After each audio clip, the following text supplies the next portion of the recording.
Bonjour à tous, c'est Clarisse. Bienvenue dans l'épisode 44 d'un ticket gratuit pour le paradis. Commençons par la lecture de la Bible. Genèse chapitre 49.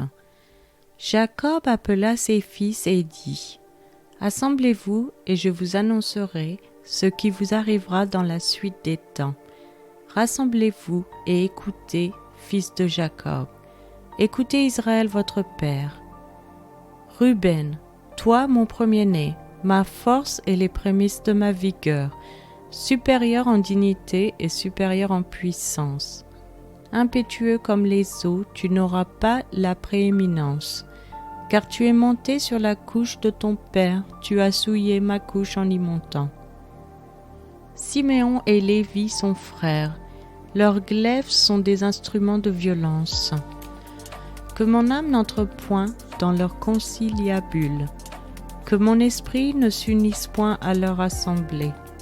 Car dans leur colère, ils ont tué des hommes, et dans leur méchanceté, ils ont coupé les jarrets des taureaux. Maudite soit leur colère, car elle est violence, et leur fureur, car elle est cruelle. Je les séparerai dans Jacob, et je les disperserai dans Israël. Judas, tu recevras les hommages de tes frères. Ta main sera sur la nuque de tes ennemis.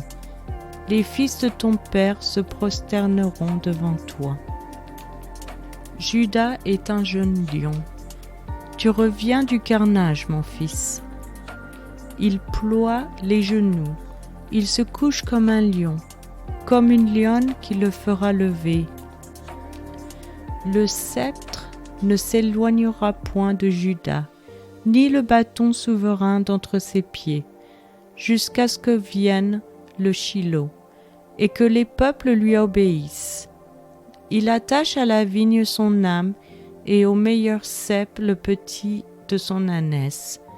Il lave dans le vin son vêtement, et dans le sang des raisins son manteau. Il a les yeux rouges de vin, et les dents blanches de lait. Zabulon habitera sur la côte des mers, il sera sur la côte des navires, et sa limite s'étendra du côté de Sidon. Issachar est un âne robuste qui se couche dans les étables. Il voit que le lieu où il repose est agréable, et que la contrée est magnifique. Et il courbe son épaule sous le fardeau. Il s'assujettit à un tribut. Dan jugera son peuple comme l'une des tribus d'Israël. Dan sera un serpent sur le chemin, une vipère sur le sentier, mordant les talons du cheval pour que le cavalier tombe à la renverse. J'espère en ton secours, ô Éternel. Gad sera assailli par des bandes armées, mais il les assaillira et les poursuivra. Aser produit une nourriture excellente. Il fournira les mets délicats des rois. Nephtali est une biche en liberté. Il profère de belles paroles. Joseph est le rejeton d'un arbre fertile. Le rejeton d'un arbre fertile près d'une source. Les branches s'élèvent au-dessus de la muraille. Ils l'ont provoqué. Ils ont lancé des traits. Les archers l'ont poursuivi de leur haine. Mais son arc est demeuré ferme, et ses mains ont été fortifiées par les mains du puissant de Jacob. Il est ainsi devenu le berger, le rocher d'Israël. C'est l'œuvre du Dieu de ton Père qui t'aidera. C'est l'œuvre du Tout-Puissant qui te bénira. Des bénédictions des cieux en haut, des bénédictions des eaux en bas, des bénédictions des mamelles et du sein maternel. Les bénédictions de ton Père s'élèvent au-dessus des bénédictions de mes pères jusqu'à la cime des collines éternelles.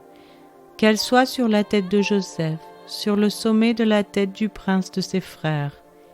Benjamin est un loup qui déchire. Le matin, il dévore la proie, et le soir, il partage le butin.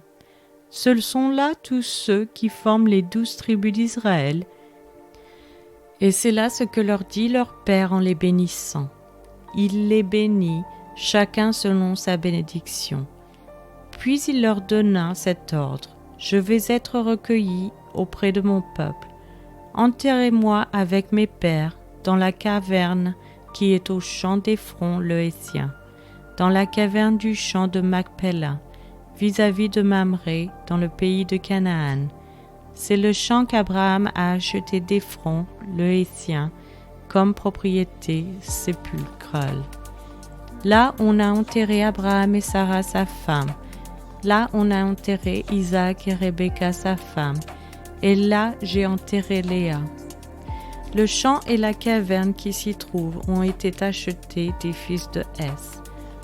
Lorsque Jacob eut achevé de donner ses ordres à ses fils, il retira ses pieds dans le lit, il expira et fut recueilli auprès de son peuple. C'est maintenant la fin de cet épisode. Je vous remercie à tous d'avoir écouté. Si vous souhaitez avoir accès à l'étude sur ce passage, je vous invite à vous abonner sur Patreon ou Spotify que vous trouverez dans la description. Je vous donne rendez-vous dans les prochains épisodes qui sont diffusés chaque mercredi et dimanche matin, 7h, heure française. Je vous souhaite une excellente journée. C'était Clarisse dans un ticket gratuit pour le paradis.